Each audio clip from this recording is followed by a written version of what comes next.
സുഹൃത്തുക്കളെ ഹായ്. നമ്മൾ ശിരുവാണി ഡാമിൻ്റെ ഉൾക്കാട്ടിലെത്തിയിരിക്കുകയാണ്. ഇതിൽ ഏറ്റവും പീക്കായിട്ടുള്ള പോയിന്റിലേക്ക് പോവാണ്. കേരളമേട്. കുറച്ച് 1 കിലോമീറ്റർ നടക്കണം കേട്ടോ.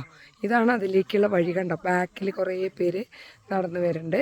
ഇനി ഫ്രണ്ടിലും ഉണ്ട് കുറേ പേര്. ഇതാ കണ്ടോ, അടിപൊളി ആയിട്ടുള്ളൊരു സ്ഥലമാണ്. നമുക്ക് ഭയങ്കര കൊതി തോന്നും കാണുമ്പോൾ. നന്നായിട്ട് കാട് എൻജോയ് ചെയ്യുക, ഫ്രഷ് എയർ, ശാന്തമായ അന്തരീക്ഷം, അങ്ങനെ ഒരു നിഗൂഢ വനത്തിലൂടെ നടക്കുന്ന ഒരു ഫീലാണ്. ഒരിക്കലും നമ്മൾ പാലക്കാട് ജില്ലയിൽ ഇങ്ങനെ ഒരു സംഭവം ഉണ്ടെന്ന് അറിയില്ല. ഇവിടെ വരുന്നവർക്കേ അറിയുള്ളൂ. അതിപ്പോൾ ഓപ്പൺ ആക്കിയിട്ടേ ഉള്ളൂ. ഞാനും ആദ്യമായിട്ടാണ് ഞങ്ങൾ വരുന്നത്. കണ്ടോ, ചുറ്റുമുള്ള സ്ഥലം നോക്കൂ. മൊത്തം ഇങ്ങനെ കാട് എന്ന് വെച്ചാൽ നല്ല നമുക്ക് ഇഷ്ടപ്പെടുന്നൊരു ഇതാണ്. വെയിലൊന്നുമില്ല അധികം. മൃഗങ്ങളൊക്കെ വൈകുന്നേരമൊക്കെ വരുന്നതാണ്. ഇവിടെ ഒരു വാച്ച് മാനുണ്ട്. അപ്പോൾ ഒരു ഗൈഡും നമ്മുടെ കൂടെ വരും.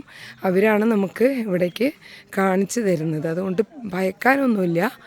നന്നായിട്ട് എൻജോയ് ചെയ്യുക. കാട് ഇതൊക്കെ ശാന്തതയൊക്കെ ഇഷ്ടമുള്ള ആളുകൾക്ക് നല്ലപോലെ എൻജോയ് ചെയ്യാൻ പറ്റുന്നൊരു സംഭവമാണ്. കണ്ടോ, സൂപ്പറായിട്ടുള്ള സ്ഥലമാണ്.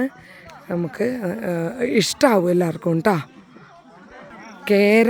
കേരളമേട്ടിലേക്കാണ് പോകുന്നത് കേട്ടോ.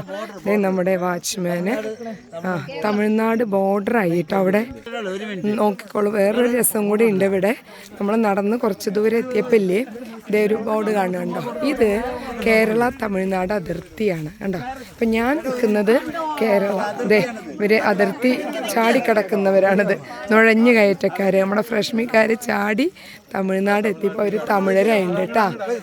നമ്മളിപ്പോൾ ഞാൻ കേരളത്തിലാണ്. ഇതാണ് ഇവിടുത്തെ വേറൊരു പ്രത്യേകത. കണ്ടോ, ശിരുവാണിയിൽ ഇങ്ങനെ ഒരു സ്ഥലവും കൂടി ഉണ്ട്. ഓക്കെ.